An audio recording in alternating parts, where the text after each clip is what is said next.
Only a small percentage of people who watch my videos are actually subscribed. So if you end up liking this video, consider subscribing. It's free, and you can always unsubscribe. Enjoy the video. Whilst we draw breath, we stand. Whilst we stand, we fight. Whilst we fight, we prevail. Nothing shall stay our wrath. These are the words of Marneus Calgar, the reigning chapter master of the Ultramarines. They're not a boast. They're a statement of fact. In the dark and bloody annals of the Imperium of Man, amidst the endless litanies of war, sacrifice, and martyrdom, one name echoes with unparalleled reverence: the Ultramarines. They are the sons of Roboute Guilliman, the avenging son, the Primarch of the 13th Legion. They are regarded by many as the mightiest and most esteemed of all Space Marine chapters, the spiritual lieges to 1,000 worlds. To the countless billions of the Emperor's subjects, these blue-clad warriors are the very epitome of the Adeptus Astartes. They are more than soldiers.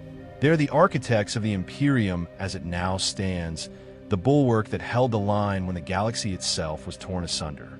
It was they who played a crucial, irreplaceable role in holding the Imperium together in the dreadful twilight that followed the Horus Heresy.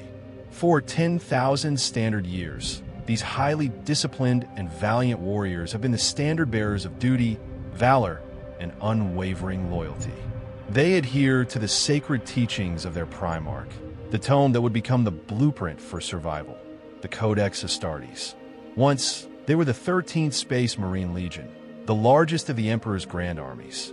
But in the great shattering known as the Second Founding, they were reformed, their vast numbers broken, their structure reshaped to safeguard the Imperium from the very betrayal that had almost destroyed it. This was the time of rebirth, enacted under Guilliman's own orders as he took the mantle of Lord Commander in Imperial Region. Their very name, Ultramarines, is a tripartite honor. It speaks to their region of origin, the stellar realm of Ultramar. It speaks to their preeminent stature among their brother chapters. And it speaks to their sacred duty as the primary source for the gene seed of more Adeptus Astartes chapters than any other first founding legion. Their culture is a reflection of ancient glories, loosely modeled on the lost Roman Empire of Old Earth. It is a culture of stoic philosophy, of martial pride, of a civilization built on law, order, and unbending steel. This heritage is evident in their high Gothic names, in their strict adherence to the Codex, and in the very societal structure of their homeworld, Macridge. Unlike most chapters, the Ultramarines are not just warriors. They are rulers. They directly govern the subsector of space in the segmentum Ultima known as Ultramar. It is a fiefdom of the Imperium, and as its master, their chapter master also bears the title of Lord of Macridge. Among the 1,000 and more chapters, the Ultramarines and their many successors have led the fight against the traitor, the alien, and the demon since the Imperium's dawn. Across the Emperor's domains, they are celebrated as heroes, as virtuous and noble defenders of humanity. Their deeds are not whispered in fear, but recorded in devotional works, immortalized in stained glass, and taught to children in the Schola Progenium. Even among other Space Marines, the Ultramarines hold a place of special honor. Their gene seed is considered the purest, the most stable, the most faithful to the Emperor's original design. It is estimated that 2/3 of all chapters share this genetic legacy, whether they know it or not. They are either direct successors, born of the Second Founding, or created from tied genetic material gifted over the millennia. This shared inheritance ensures that the call of the Ultramarines is seldom ignored.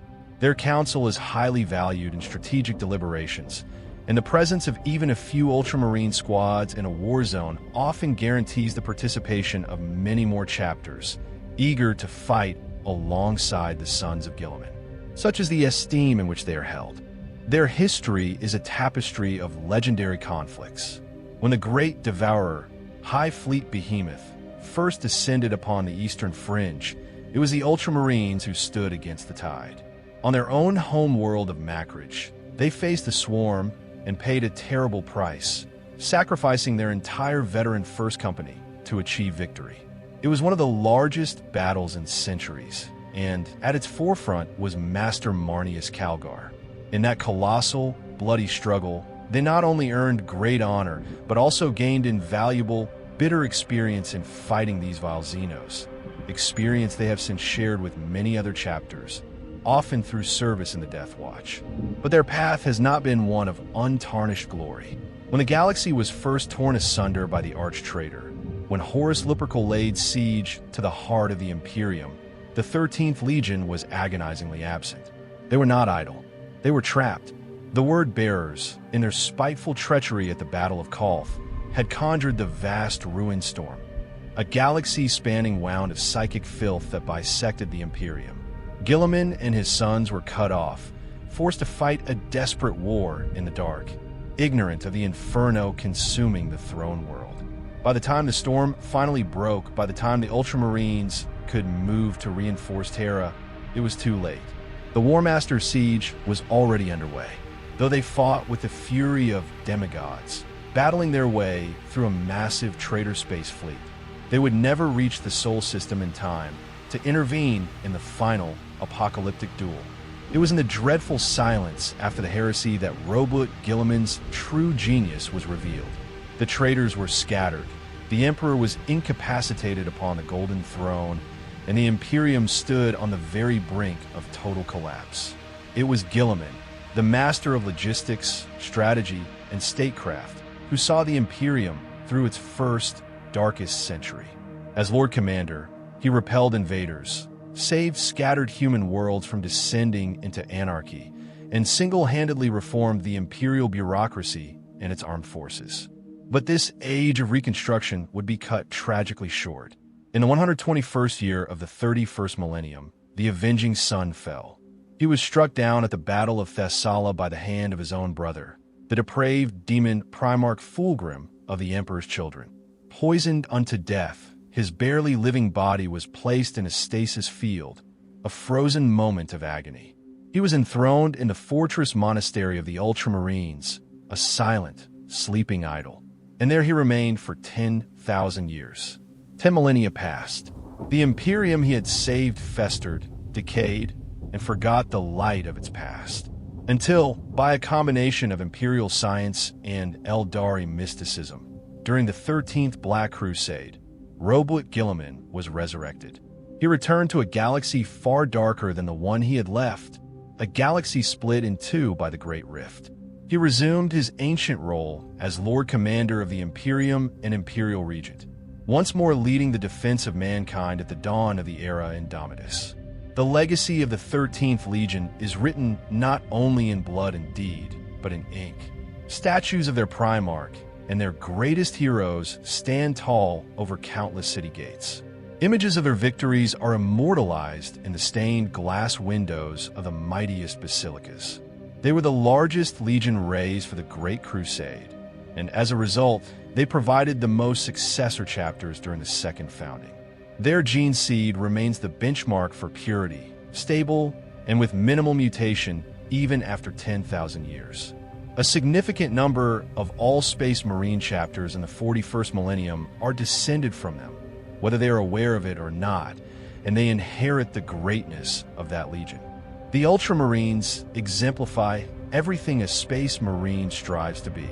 They're the model for behavior, for combat, for worship. While each chapter has its own traditions, the Ultramarines are the standard against which many, especially those of their own genetic lineage, measure themselves. And the heart of that standard is the Codex Astartes. This vast repository of knowledge, authored by Roboute Guilliman himself, enshrines the wisdom and expertise gained by the Ultramarines over millennia. It was this book that laid the foundation for the Imperium's reformation during the time of Rebirth. Guilliman was a leader whose intellect extended far beyond the battlefield. With the Imperium in disarray, he focused on uniting and codifying the highest levels of government, imposing order on institutions fractured by the chaos of the heresy. It was a monumental task that only a Primarch, a gene son of the Emperor, could have envisioned. The surviving Imperial worlds were plagued by disease, famine, and the threat of invasion. Any mortal man would have been driven to madness by the sheer scale of the task. But Guilliman provided leadership. He provided hope. He became a symbol for the reborn Imperium. He could never replace the beloved Emperor, but his firm guidance was the bedrock upon which the Imperium endured. In committing his knowledge to the first volumes of the Codex Astartes, Guilliman likely knew he would not see his most cherished ambitions realized. Before the heresy, no one had imagined a Primarch could die. The war had claimed several, and more would fall in the years that followed. When Guilliman was lost to the Imperium, he left behind countless works of wisdom, the greatest of which was the Codex Astartes. Though the Imperium would rise and fall through ages of glory and despair, his wisdom would continue to guide it. The Ultramarines have always been the custodians of that wisdom, the living embodiment of his ideals. The Codex, now a revered scripture, serves as the blueprint outlining the principles by which most chapters organize, fight, recruit, and train. The domain they preside over, Ultramar, is a testament to this ideal. It is a self-sufficient realm of worlds that owes no ties to the wider Imperium, for it is responsible for its own defense. The inhabitants of Ultramar view the Space Marines not as distant, terrifying angels of death, but as their benevolent rulers and legendary protectors. While the vast majority of humanity will never see a Space Marine, the people of Ultramar are familiar with these formidable warriors. Some may even be distantly related to one, with an ancestor who was accepted into the chapter centuries ago. The Ultramarines consider it their sacred duty to govern these territories justly, as these worlds are the vital source of their recruits and resources. In doing so, they uphold the legacy of their Primarch, whose teachings each warrior diligently studies and memorizes. The Codex Astartes is not a simple manual. It is an extensive repository of wisdom, so vast that it challenges even the enhanced mind of Space Marine to fully absorb. The Ultramarines see it as their duty to master its contents, preferring rigorous, intellectual study over the blunt tool of psycho-conditioning. Every battle brother meticulously learns and analyzes entire sections of the Codex. After several centuries of service, a veteran Ultramarine is not just a master of war, but a scholar in his field. Within a single company, especially one with many long-serving veterans, it is likely that the entire Codex is known by heart, distributed among the collective knowledge of its battle brothers. This provides their captain with a vast reservoir of wisdom and experience to draw upon, a living library of strategy. A veteran Ultramarine is therefore a deeply knowledgeable individual, well-versed in the intricate teachings of his Primarch. To truly understand Ultramarines, however, we must look back before the blue and gold, before the Codex, before even the name. We must look back to the Great Crusade and to the 13th Legion. At the dawn of that catastrophic civil war, the 13th Legion emerged as one of the most formidable military entities in the Imperium. They were, by a staggering margin, the largest of all legions, boasting an active fighting force of approximately 250,000 Space Marines. They controlled a vast, sector-spanning territory and possessed an exceptional system for supplying and training new initiates. The 13th was so resilient, so numerous, that it could endure losses that would utterly devastate other legions. This immense strength, this bastion of loyalty and power, made them a prime, unavoidable target for the traitor conspiracy. The first major blow, the betrayal at Kolth, would be a wound that festered for 10,000 years. While the legend of the Lapis Blue armies and the brilliance of Guilliman are widely celebrated, the true path to their power was shrouded in secrecy. The intricate and often contentious relationships the 13th had with other legions were hidden from the remembrancers. This concealed history would culminate in the bitterness of Kolth and cast a long shadow over the wars to come. Like all legions, the 13th's origins trace back to Terra during the final, bloody years of the Unification Wars. Records from this dark period are scarce, but they indicate that the Legion's initial alpha intake An experimental group of several thousand warriors was a resounding success. They were used to assess the stability and adaptability of their gene seed, and they met every parameter. There were no significant physical mutations. The functionality of their implanted organs was flawless, matching all projections. But it was their minds that truly set them apart. Psychologically, these first initiates exhibited the expected increase in aggression. But this was tempered by a pronounced, innate tendency towards cohesion, hierarchical adoption, and an almost obsessive dedication to completing assigned goals. This profile contrasted sharply with other samples, such as the ferocious individualists of the future world eaters or the fractious, nomadic impulses of the White Scars. This genetic template of disciplined, collective-minded aggression would lie dormant, a foundation waiting for its master architect. Much of the 13th's early expansion is obscured, lost to the devastation of the Siege of Terra. But certain facts can be pieced together. In terms of recruitment, the 13th cast a wide net across Terra. They drew initiates from a staggering diversity of defeated peoples. The subequatorial Maglev clans of Pan Pacifico, the proud, stubborn warrior families of the Saigon Enclave, the Metaphoric Hive oligarchy, and even the anthropophagic tribes of the Caucasus Wastes. These groups shared one common trait. They had all fiercely and violently resisted the Emperor's unification.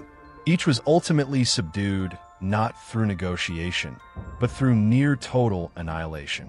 The 13th drew its first recruits from the orphans, the interned refugees, and the broken populations left behind by these brutal conflicts. Because of this, the Legion was known informally by the forces they serve alongside. They were called the Warborn. It could be theorized that this was intentional, a final weapon of unification. The psychological traits of the 13th's gene seed, that innate cohesion and hierarchical drive, were used to drain the potential for future rebellion from Terra's most savage tribes, integrating their strength into the new Imperium. Further evidence for this theory lies in the lack of records showing the 13th's active deployment on Terra during unification's final stages, unlike the Imperial Fists or Night Lords. Instead, their first recorded battle honors were won in the Cold Void, the first pacification of Luna, and the brutal Sedna campaign at the very edge of the Sol system. As the Great Crusade pushed out, liberating what would become the Segmentum Solar, encountered the scattered survivors of the Dark Age of technology. Many welcomed the Imperium. Many others, prideful and ignorant, resisted. Still others were found enslaved under Xeno's oppression. With the Emperor himself leading the war effort, the tide of conquest was swift. The 13th Legion, then numbering around 8,000 Astartes, began to distinguish itself. They earned renown fighting alongside other legions in campaigns like the liberation of Diath and the destruction of the Scorian Xeno Empire. They also proved adept in solo operations, bringing worlds like Loren Sigma and Narthan into compliance. From each of these conquer-human worlds, the most militant factions provided new recruits, just as the Warborn Sons of Terra had done. In this early phase, the brilliance of the Emperor's grand design for his legions became clear. Each was a transhuman cadre, capable of winning any battle. But each was also unique, woven with a diverse array of tempers and abilities. Some talents were visible and ancestral. The near-supernatural fury of the 9th Legion, the Blood Angels, or the extraordinary resilience of the 14th, the Death Guard. Others were more subtle. The oppressive darkness consuming the Night Lords, or the cold, unyielding passion for technology that defined the Iron Hands. The 13th Legion fell into this latter category.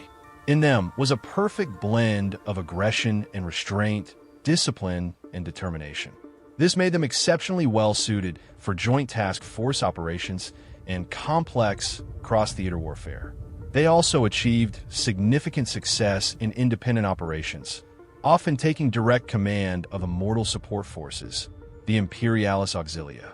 They led the elite Solar Auxilia, the prestigious Old Hundred, and even the often resentful and fractious hosts of imperialist militia freshly brought to compliance. The 13th would often detach cadres of its own warriors to serve as provosts and disciplinarians among these mortal armies, delivering final justice to the recalcitrant and inspiring bravery from the front lines. These were duties many other legions considered beneath their honor or an inefficient use of Astartes. In their adaptability, the 13th was likened to the esteemed First Legion, the Dark Angels, and the renowned Lunar Wolves. The key to their fighting style was imitation and adaptation. Their tactics evolved rapidly, combining influences from the diverse cultures of their recruits and the other legions they serve alongside. They mastered the knife craft of hive gangs and the armored warfare tactics of the Iron Hands. By the third solar decade of the Crusade, the 13th had developed a distinct identity.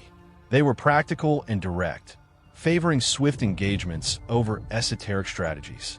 Their tactics relied on the rapid achievement of clear objectives, all grounded in proven battlefield experience. Pride was their defining trait.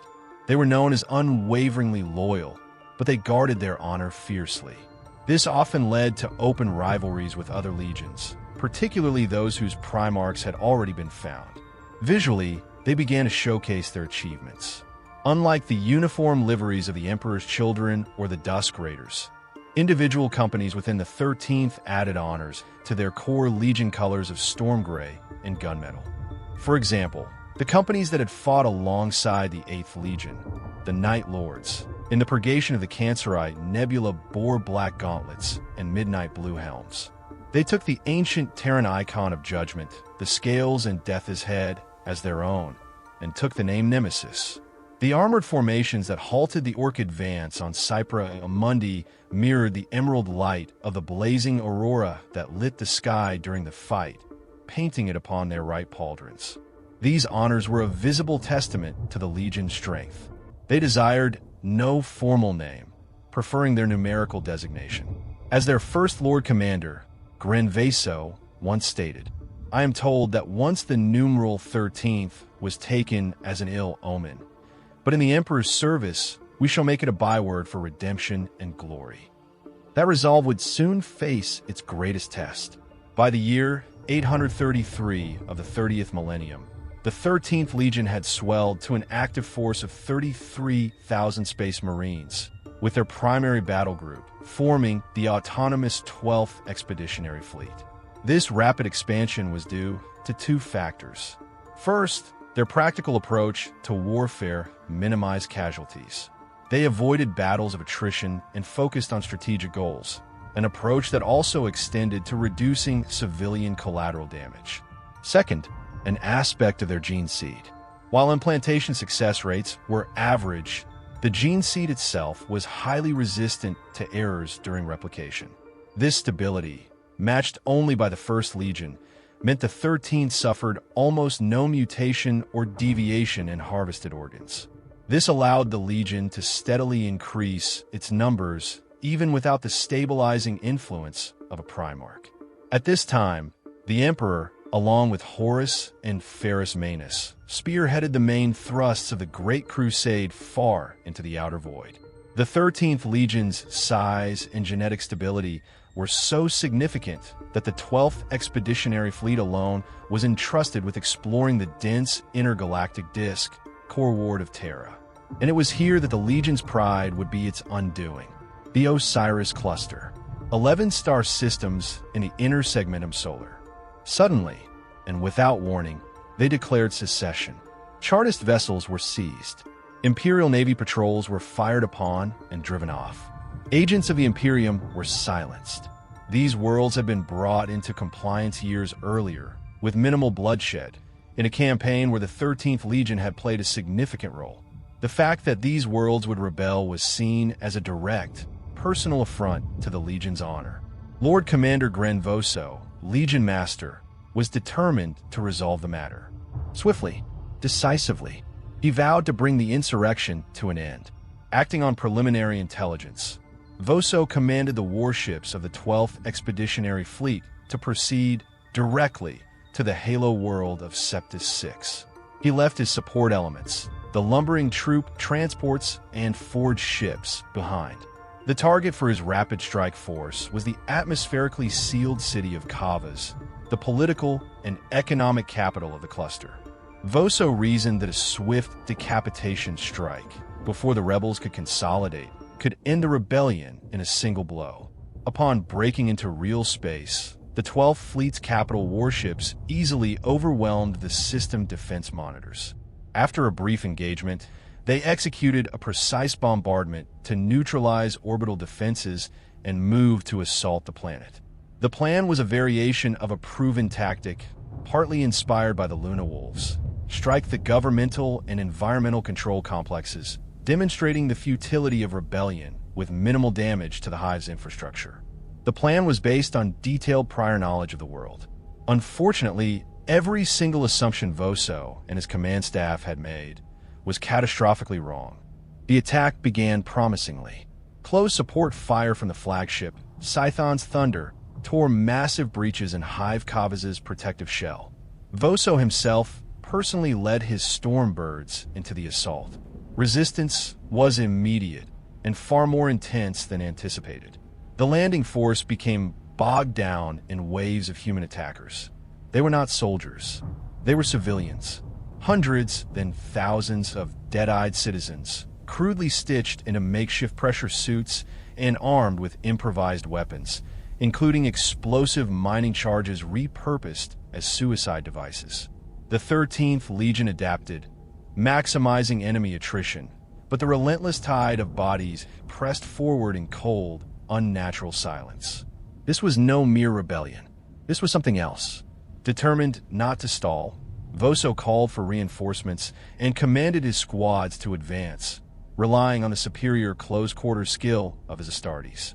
With growing losses, the legionaries forced their way deeper into the Hive, crushing better-armed but equally vacant-minded opposition. Once the 13th Legion was heavily committed deep within the Hive, the trap was sprung. A Xenos fleet of unknown origin emerged from the fiery corona of the system's star. 5 immense, hourglass-shaped vessels, constantly rotating. Realizing the impending disaster, Voso called for a general retreat from the surface. As his forces battled back to their gunships, the assault intensified. The waiting Stormbirds came under concerted attack, with the enemy aiming to destroy them. Fresh mobs of grasping civilians poured from every corridor, their goal not to kill, but to overwhelm and pin down individual Astartes, drowning them under a mass of bodies. Above, in the void, the two fleets clashed. The colossal hourglass vessels, each larger than the Scython's Thunder, lashed out with blazing whips of elemental particles. These attacks scorched the Imperial warships and engulfed any approaching fighters or torpedoes in collapsing gravitational singularities, annihilating them completely. The 12th Expeditionary Fleet fought valiantly, managing to force one Xenos vessel to retreat, its hull bleeding luminous vapors. But the cost was steep. A dozen ships were lost, and the Scython's Thunder, now a burning wreck, tumbled out of control. It was at this critical moment that the true enemy revealed itself. Ethereal figures, glowing with a sickly internal light, began to materialize among the attackers on the surface and directly onto the besieged Imperial vessels. They were encased in Baroque, biomechanical suits, their forms barely corporeal, composed of glowing mists. Their gauntlets spat ethereal fire, and their alien wills crushed the minds of all who resisted. Voso's final command was for the fleet to withdraw, recovering as many of the 13th as possible. This new enemy had to be reported to Terra. As penance for his error, his pride, Voso committed his life to leading the rear guard on the surface. His last act was to transfer Legion command to the most senior surviving commander in orbit, First Master Marius Gage. Gage's swift thinking and tactical prowess were all that saved the Legion from total annihilation. He fought a complex, three-dimensional battle of thrusts and counter-thrusts, keeping the enemy Titans at bay just long enough for the last surviving Stormbirds to depart. What could have been a catastrophe was turned into a mere brutal defeat. When the losses were tallied, the Legion was shattered. Over 6,500 Space Marines were lost, the largest tally in the Legion's history from a single battle. This accounted for approximately a fifth of its total fighting strength, including many elite veterans from Terra and their Lord Commander, Gren Voso. The fleet had lost a quarter of its warships, but the most bitter blow was to the Legion's pride. Their overconfidence had led them to ruin. They hungered for vengeance. Even this was denied them. When the 13th Legion returned to the now-quarantined Osiris cluster a standard year later, they were heavily reinforced by the Solar Armada and elements of the 18th Legion, the Salamanders. There was no sign of the enemy. The Xenos, designated Ozeron Cybrids, had vanished. In their wake, they left only wastelands filled with the unburied dead, or worlds locked in mindless civil strife. Piecing together fragmentary data, the Imperium learned the horrifying truth. The Xenos had operated in secret, insidiously claiming worlds, burning out the wills of their populations, and abducting some into the void. They had manipulated the rebellion through covert psychic domination of the cluster's rulers. This was a foe that was not numerous, but insidiously and frighteningly powerful. The campaign to reclaim the Osiris cluster was short and devoid of glory. In the wake of this disaster, the 13th Legion swore a blood oath of vengeance, vowing to exterminate these Xenos wherever they might appear. Under the new stewardship of Legion Master Marius Gage, the Legion reorganized and redoubled its efforts in the Great Crusade, aiming to prove with each new victory that the defeat at Septus 6 had been an aberration. The name of their lost master, Gren Voso, was no longer spoken. Yet the battle dwelt as a shadow at their shoulders. A brooding sense of loss, a canker of doubt in its own abilities, now festered within the Legion. The desire to reunite with their Primarch, to become whole, grew into a desperate, unspoken need. They fought on with a relentless, joyless hunger for battle, taking world after world, shunning the laurels of victory they once courted. They were a Legion desperate for a savior. The dark irony was that, more than 2 Terran years earlier, their Primarch had already been located by the Emperor. But due to the vagaries of the warp, contact would not be possible for several more years. And across the galaxy, unbeknownst to them, that savior was being forged. Thanks to the widespread efforts of Imperial iterators, the story of Roboute Guilliman is one of the most well-documented of all the Primarchs. While many accounts have been embellished over the millennia for propaganda, several consistent facts emerge. The Emperor created the Primarch from his own genome, imbuing each with unique superhuman powers. As Imperial doctrine narrates, the ruinous powers of chaos spirited away their gestation capsules, scattering them across the galaxy. Several capsules were breached, allowing the Imperium to leak in, wreaking havoc on the beings inside. This chaos corruption would not become apparent until the heresy. After drifting for decades, or even centuries, the 20 capsules came to rest on human-settled worlds. Each world was a crucible destined to temper the child into the Primarch they would become, be they hero or monster. The capsule containing the future master of the 13th Legion fell upon the world of Macridge in the Eastern Fringe. Macridge was a bleak but not inhospitable world. It was part of a decayed star empire from the dark age of technology. Crucially, its industries had survived the age of strife intact, and its people had maintained an authoritarian but cohesive society. Remarkably, Macridge had preserved antiquated short-range warp craft and continued to build sublight void craft even during the worst of the warp storms. This had allowed them to maintain tenuous contact with several neighboring human systems. They knew they were not alone in the darkness.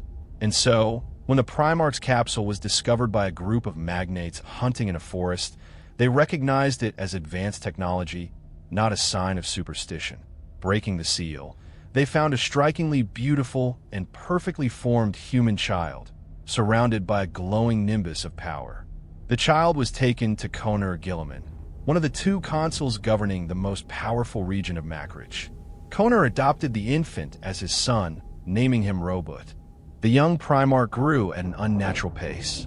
His physical and mental abilities quickly became evident. By his 10th birthday, he had mastered everything the wisest tutors of Macridge could teach him. His insights into history, philosophy, and science astonished his teachers. His recall was absolute, but his greatest talent, in a culture that revered it as a science, was the art of war. Upon reaching his legal majority, Koner granted Roboute command of an expeditionary force tasked with pacifying the barbarous northern lands of Imperium. Roboute executed a brilliant campaign, securing not only the submission but the respect of the fierce Illyrian warrior bands. He returned to the capital city of Macridge, Civitas victorious. He returned to find it in flames. During Roboute's absence, Koner's co-consul, Galen, had orchestrated a coup d'etat. Galen had long harbored ambitions for sole rulership. He conspired with the wealthy, ancient aristocracy, who were envious of Koner's popularity and increasingly wary of his gifted foster child. These malcontents were the old regime, who amassed wealth from vast estates worked by impoverished vassals. Koner, backed by the rising industrial magnates, sought to challenge this. He had forced the aristocracy to provide their vassals with better living standards and legal rights. He passed legislation requiring the nobility to fund ambitious programs to improve the nation's infrastructure. These reforms made Koner beloved by the common people and utterly hated by the aristocracy. As Roboute and his army approached the capital, they saw smoke and met citizens fleeing the chaos. They learned that Galen's private army had attacked the Senate House, while Koner and his loyal honor guard were inside. A drunken mob, instigated by Galen but now beyond control, roamed the city, burning, looting, and murdering. Roboute rushed to rescue his foster father, leaving his troops to mercilessly deal with the rioters. He fought his way to the city center, passing the grisly scenes of rebel firing squads. He arrived at the Senate House too late. The building was a bullet-ridden ruin. In the half-collapsed shelters beneath, he found his father, dying. For 3 solar days, the wounded consul had led the defense, even as surgeons struggled to save him from a botched assassination attempt that had ignited the coup.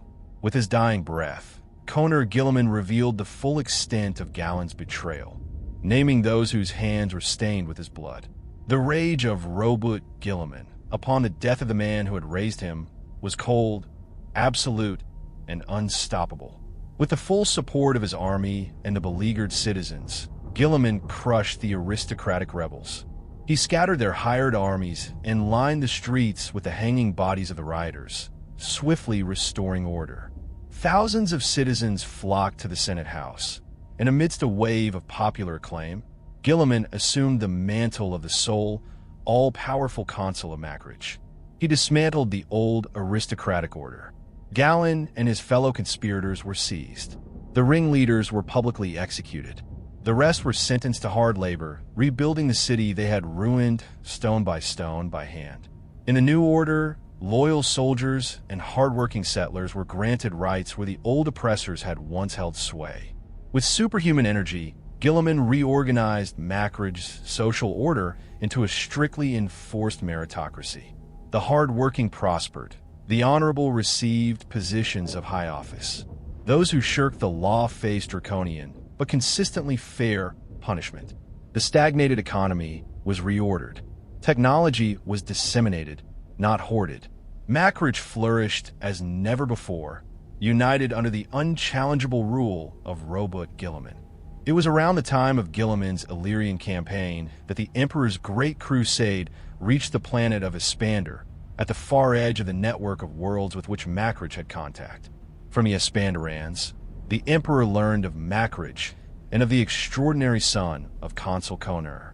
He knew this child could only be one of his lost Primarchs.